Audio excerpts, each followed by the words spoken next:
understand. It wasn't supposed to happen this way. Get away from me. You did this. No, please, let me explain. The car had stopped upside down, but the river hadn't.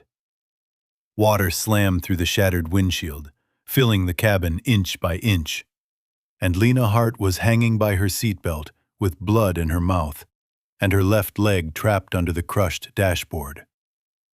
Then her phone lit up in the dark water. Adrian. Calling. For one frozen second, she forgot the pain, forgot the river, forgot the smell of gasoline. Because if her husband already knew where she was, then this crash hadn't been an accident at all. And if stories like this get under your skin, subscribe, like the video, and tell me where you're watching from before we begin. Because this one doesn't just hurt, it leaves a mark. Lena's fingers shook so badly she missed the buckle twice. The water had reached her chin now. The car groaned, metal scraping rock beneath the current. Somewhere outside, one headlight still burned through the rain like a dying eye. "Come on," she choked, yanking at the belt. "Come on, come on." It released all at once. She crashed sideways into the roof, pain exploding through her shoulder. Her leg was still pinned. She shoved both hands under the twisted dashboard and pushed until something in her lower back screamed. The metal lifted half an inch. Just enough. She ripped her leg free, lost a shoe, and kicked toward the windshield as the river swallowed the dashboard whole. Her phone floated past her face, Adrian's name still glowing. Then it rang again. She almost let it sink. Instead, she grabbed it and hit speaker by reflex. His voice came through soft, warm, familiar. "Lena," he said, like he was calling her from the grocery store. "Don't run from me." She went cold. The car shifted.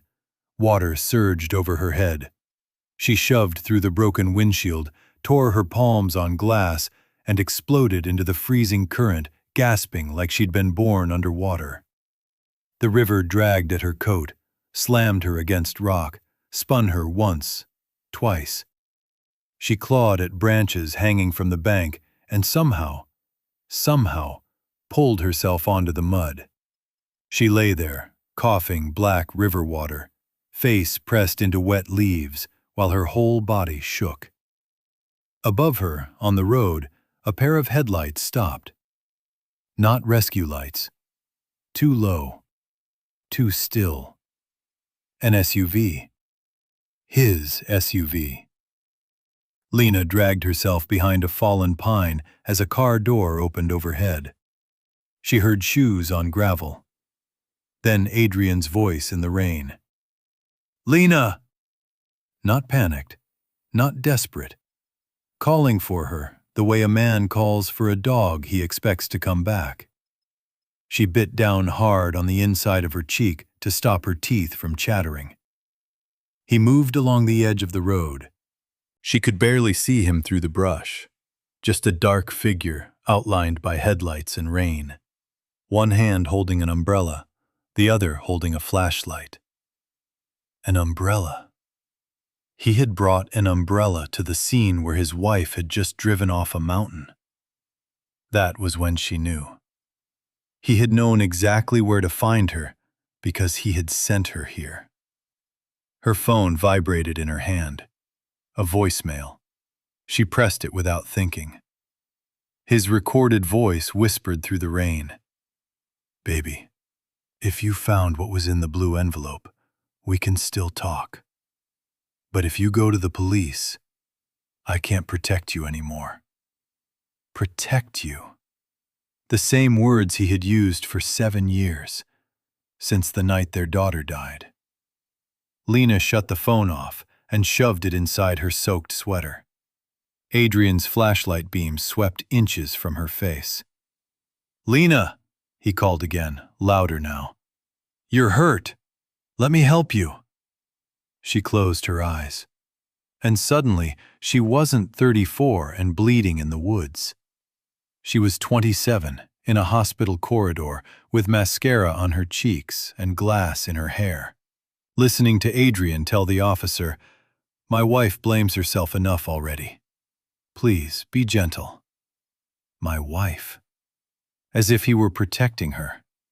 As if he hadn't been the one driving. As if little Ivy hadn't spent her last seconds crying from the back seat. "Daddy, slow down!" Lena hadn't remembered those words until 6 hours ago. 6 hours ago, she had climbed into the attic looking for winter blankets and found the blue envelope hidden behind old tax folders. Inside, it was a valet ticket dated the night Ivy died, a repair estimate for Adrian's Mercedes, and a tiny silver memory card taped to the back with one sentence written in his handwriting. "If she ever remembers, I'm finished." At first, she thought it had to be about some patient file, some affair, some separate ugliness. Then she put the card into her laptop and heard her own voice, younger and terrified. "Adrian, stop the car! You've been drinking!" Then Ivy, small and sleepy from the back seat. "Mommy, why are you crying?" Then Adrian snapping, "I said I'm fine!" Then the sound of tires shrieking, a violent impact. And after that, the worst part. Not the crash. His voice, breathing hard, alive, calm enough to make a choice. "Lena?" he had said on the recording. "Lena, listen to me. You were driving." She had dropped the laptop and vomited on the attic floor. Now, in the rain below the road where he had tried to bury her too, Lena forced herself to crawl deeper into the woods. Every movement sent pain through her ribs. Behind her, Adrian's voice changed. Less sweet, more annoyed. "Lena," he called. "You really want to do this now?" That word, now. As if there would be a better time to discover your husband had let you spend 7 years hating yourself for your child's death. As if there would be a better time to find out the brakes in your car hadn't failed on their own. She kept moving. Branches scratched her face. Mud swallowed her hands. Rain turned the hillside slick as oil. 50 feet in, the road noise faded, and with it the one small comfort of being near other human beings. Her breathing came in ragged bursts. She needed light, shelter, a phone, someone who wasn't him. Then, through the trees, she saw it. A porch light. Dim, yellow, flickering in the storm. Lena almost cried. It was a small ranger cottage tucked between pines, the kind of place you'd miss unless you were dying and looking for proof God hadn't left yet. She staggered to the porch and hit the door with the side of her fist. No answer. She hit it again. "Please," she whispered. "Please." A deadbolt slid. The door opened 3 inches, chain still on. A woman in her 60s peered out with a shotgun angled low and reading glasses slipping down her nose. One glance at Lena's face, and the woman's whole expression changed. "Oh my God." The chain came off. Strong hands pulled Lena inside. The cottage smelled like cedar and coffee and wood smoke. Lena nearly collapsed from the warmth alone. "Sit," the woman said. "No, wait, don't sit. Hold on, sweetheart, you're bleeding everywhere." "My husband," Lena gasped. "If he comes here, don't let him in." The woman stared at her, then looked past Lena through the window toward the road. "Did he do this?" Lena opened her mouth. Nothing came out. That was enough. The woman locked the door, killed the porch light, and guided Lena into a kitchen chair. "My name's Ruth," she said. "Retired park ranger.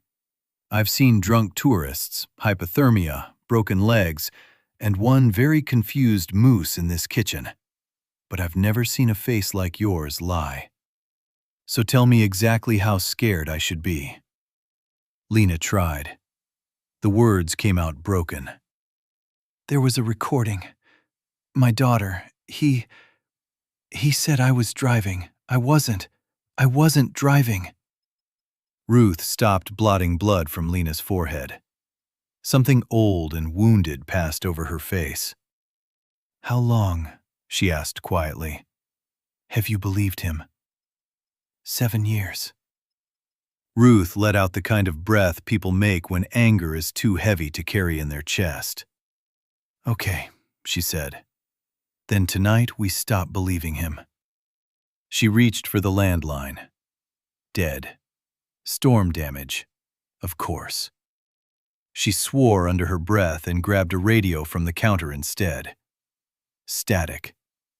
Then a voice. Weak, but there. Ruth gave coordinates. Vehicle over embankment. Female survivor. Possible domestic threat. Lena nearly sobbed with relief. Then headlights washed across the kitchen wall. Adrian had found the cottage. He stepped onto the porch a second later and knocked twice, polite as a church usher. "Evening," he called through the door. "My wife's been in an accident. She's disoriented. I need to bring her to the hospital." Ruth looked at Lena. Lena's whole body locked. "Don't," she whispered. "Please." Adrian knocked again, harder. "Lena, I know you're in there." His voice was smooth, but now she heard the crack under it. Ruth mouthed, "Back room." Lena limped into the hallway just as Adrian's tone sharpened. "Ma'am, my wife suffered a psychiatric episode after our daughter died. She gets paranoid under stress. If you keep her from me, you could hurt her." Lena stopped in the dark hallway. Even now, even here, still rewriting reality in real time. Ruth didn't open the door. "Funny thing," she said loudly, voice calm as still water. "The paranoid one usually ain't the woman bleeding on my floor." Silence. Then Adrian laughed softly. "I understand how this looks." "No," Ruth said. "You understand how you want it to look." Lena pressed a hand to her mouth to stop the sound that rose in her throat. For 7 years, no one had talked to Adrian like that. Not the police, not the doctors, not her. He tried again, gentler. "Lena, baby, I saw your taillights disappear. I was terrified. Please come home." Baby. The same word he had whispered over Ivy's coffin while squeezing Lena's hand so tightly her fingers bruised. The same word he used when he hid her antidepressants because they made her foggy. The same word he used when he canceled lunches with her sister because she needed rest. The same word he used every time he turned a cage into a marriage. Ruth motioned her toward the bedroom. "Window in the back," she whispered. "There's an old fire trail. Follow it east and you'll hit the visitor station. Better radio there. I'll stall him." Lena stared at her. "He'll hurt you." Ruth's mouth tightened. "Honey, men like that count on everyone choosing safety over truth. Go." A fist slammed against the front door so hard the frame rattled. "Open the door!" The sweetness was gone now. Ruth lifted the shotgun. "Go," she said. Lena moved. She climbed through the back window into rain and darkness and pine needles, pain punching through her side with every step. Behind her, Adrian shouted. A crash. Ruth's voice. Then another crash, louder. Lena almost turned back. Then she heard Ruth scream. Not long, not dramatic. Just one short sound of pain and fury. Lena ran. or what passed for running when one shoe was missing. Your ribs felt cracked, and half your heart was still in a kitchen 20 yards behind you. The fire trail dropped through black pines, slick with rain. Branches whipped her face. Once she fell to her knees and couldn't breathe for 3 full seconds. Somewhere behind her, a flashlight cut through the trees. He was coming. Of course he was coming. The visitor station appeared at the edge of the clearing, like a dark box against darker sky. Lena hit the door shoulder first and stumbled inside. The place smelled abandoned.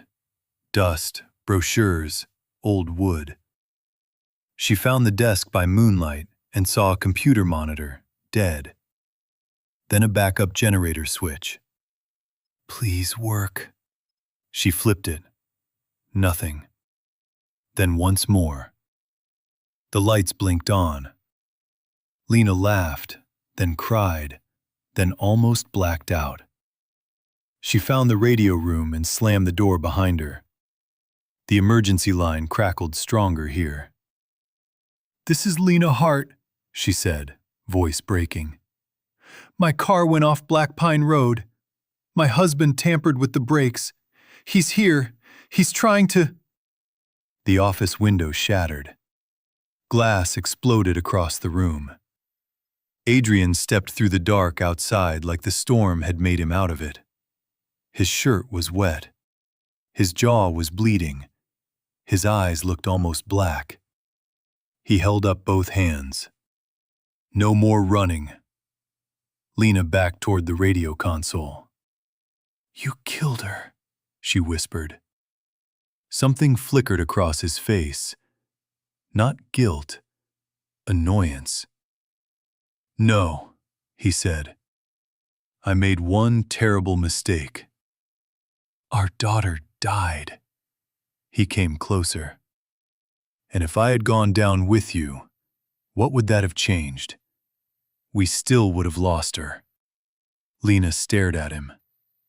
There it was. The rotten center. Not sorrow, calculation. "You told me I was driving." He didn't answer. "You made me live with that." His voice dropped. "You were barely conscious. You needed something to hold on to. Blame is easier than chaos." Lena made a sound somewhere between a laugh and a sob. "You call this protecting me?" "It protected us." "There was no us." "There was," he snapped, and for the first time the mask cracked completely. "There was a family, a career, a life, and I was not going to let one drunken fundraiser and one wet road take all of it from me." One drunken fundraiser. As if Ivy had been a scheduling conflict. Lena's stomach turned. "You've rehearsed this," she said. His expression cooled again. "I rehearsed surviving." He stepped closer. She could smell rain and expensive cologne and the hospital soap that used to comfort her because it meant he'd come home. "I called the state police," he said softly. "I told them you stole evidence from my office and fled after a breakdown. When they get here, you can either be the unstable widow everyone already thinks you are, or you can take my hand, cry a little, and let me take care of this." Widow. The word hit her wrong. Then she understood. He wasn't talking about Ivy. He was talking about himself already being finished in his mind. His reputation dead. His life dead. And if he had to kill her to keep the corpse standing, he would. She glanced at the radio. Still open. Still transmitting. A tiny green light blinked. Adrian noticed her eyes move. He smiled. "You think anyone's listening?" Then he reached over and switched it off. The green light went dark. Hope dropped out from under her. He held out his hand like this was a dance and they were late. Come on, Lena. Her body trembled with cold and rage and grief. You know what Ivy said on that recording? She asked. Something changed in his face again. Small, fast. He hadn't expected her to say the name out loud here. She said, Daddy, you're scaring Mommy. Lena's voice shook harder. Do you hear that every night? He didn't move. For 1 second, one tiny second, she saw what she had begged to see for 7 years. Pain. Real pain. Then he buried it. I hear a little girl who should have been asleep at home, he said. And I hear 2 adults who made bad choices. The adults. There it was again. A shared crime. A forced partnership inside her own destruction. Lena's hand drifted into her soaked sweater pocket. Adrian noticed. Give me the card. She looked at him and smiled. I don't have it. For the first time that night, he looked afraid. It flashed and vanished, but she saw it. He lunged for her. Lena threw a metal lamp at his face. It caught him on the shoulder, not the head, but it bought her 2 seconds, 2 glorious seconds, and she bolted through the side door into the storm. He chased her across the clearing. She could hear him gaining. Her lungs felt torn open. Ahead, the forest broke into a narrow overlook above the ravine where the old road curved like a knife.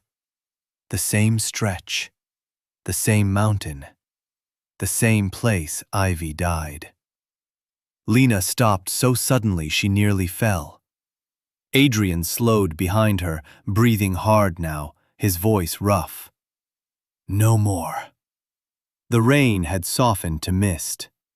Far below, her wrecked car lay half submerged in the river, one headlight still burning. I came here with you that night, Lena said without turning around. Do you remember what she was wearing? Adrian said nothing. She had that yellow sweater with the fox on it. She spilled juice on the sleeve, and I told her we'd wash it in the morning. Lena laughed once, broken. I really thought there would be a morning. Lena, you don't get to say my name like that. He stopped 2 feet away. Then what do you want? He hissed. An apology? Fine. I'm sorry. I'm sorry I drank too much. I'm sorry I lost control. I'm sorry she died. But I will not apologize for refusing to throw away 2 lives instead of 1. Lena turned slowly.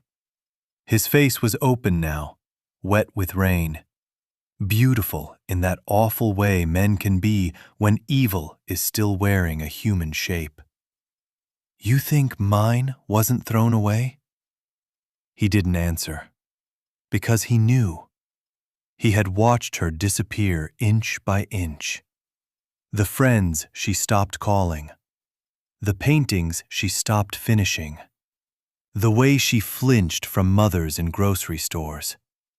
The way she whispered sorry to an empty bedroom every birthday. He had watched all of it and used it.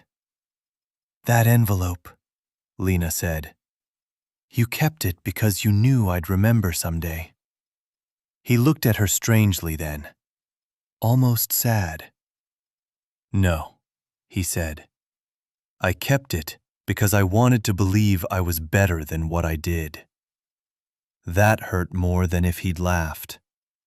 Because somewhere inside him, buried under lies and fear and vanity, there had once been a man she loved. And he had still chosen this. Headlights cut through the fog behind them. 2 vehicles. Rescue at last. Adrian heard them too and instantly straightened, mask sliding back into place like muscle memory. When the first deputy stepped out, Adrian lifted both hands and called, "Thank God! She's injured and confused!" Lena felt the old panic rise. This was where she lost. This was always where she lost. At the moment when he became charming and everyone else became stupid. The deputy moved toward Adrian first. Of course he did. Doctor, husband, calm voice, nice coat, clean story. Lena's whole body went cold. Then another figure climbed out of the second truck. Ruth. One side of her face was bruised purple. Her arm was in a sling made from a torn blanket. But she was standing, and in her hand was Lena's phone. "I believe this belongs to you," Ruth said. Adrian's head snapped toward her. The deputy frowned. "Ma'am, step back." Ruth didn't. "I heard enough in my kitchen to know who's lying. And I found this under my table after Romeo here kicked my door in." Lena stared at the phone. It wasn't dead. Ruth met her eyes. "You left the voicemail running." Everything in Lena sharpened. Adrian lunged. Too late. Lena snatched the phone, opened the audio app with shaking hands, and hit play. At first, there was only rain and static. Then Adrian's voice, clear as a blade in the dark. "I made one terrible mistake, and if I had gone down with you, what would that have changed? You were barely conscious. Blame is easier than chaos. I was not going to let one drunken fundraiser and one wet road take all of it from me." The mountain went still. No one moved. Not the deputies, not the medics, not even Adrian. For once in his life, he had nothing smooth to say. The younger deputy looked at him like a stranger. The older one took a slow step back. Ruth's jaw tightened. "Want me to play the part where he says he told dispatch she was crazy?" Adrian finally found his voice. "She edited that. But it was weak, hollow, and the magic was gone. Because the most dangerous thing in the world to a man like him is not anger. It's witnesses." Lena stepped forward on legs that barely held her. "For 7 years," she said, not just to the deputies, not just to Ruth, but to every person who had ever watched her drown in guilt and called it grief. "I thought I killed my daughter. He let me believe it because saving himself mattered more than saving the truth." Adrian's face hardened. He knew then. He was finished. The older deputy reached for his cuffs. "Dr. Hart, turn around." Adrian looked at Lena one last time. No apology, no tears, just naked hatred that she had survived him. Then he said the cruelest thing he had left. "She would have hated what you became." Lena's breath caught. The words landed exactly where he meant them to, on the oldest wound, on the part of her still begging her daughter to remember the mother she used to be. But before the pain could swallow her, Ruth said quietly, "No, she'd hate him for what he made you carry." Something inside Lena steadied. She looked Adrian in the eye. "You don't get to tell me who my daughter would love." The deputy turned him around. The cuffs clicked shut. It was such a small sound, metal on metal. But to Lena, it sounded like a door finally closing in a house that had been haunted too long. She didn't cry when they put him in the back of the cruiser. She didn't cry when the medic wrapped her ribs. She didn't cry when they pulled her wrecked car from the river and found, tangled in the back seat, a tiny yellow fox keychain Ivy had once begged to keep on Mommy's keys forever. She cried 3 days later. Not in court, not in the hospital, in the evidence room. When a detective handed her a clear plastic bag containing the original memory card and said, "I'm sorry this took so many years." Lena sat there in a metal chair under white light and listened to Ivy's voice again. "Mommy, why are you crying?" And instead of breaking, Lena pressed the bag to her chest and whispered, "Because I can hear you now, baby. I can finally hear you." Months passed. The case exploded.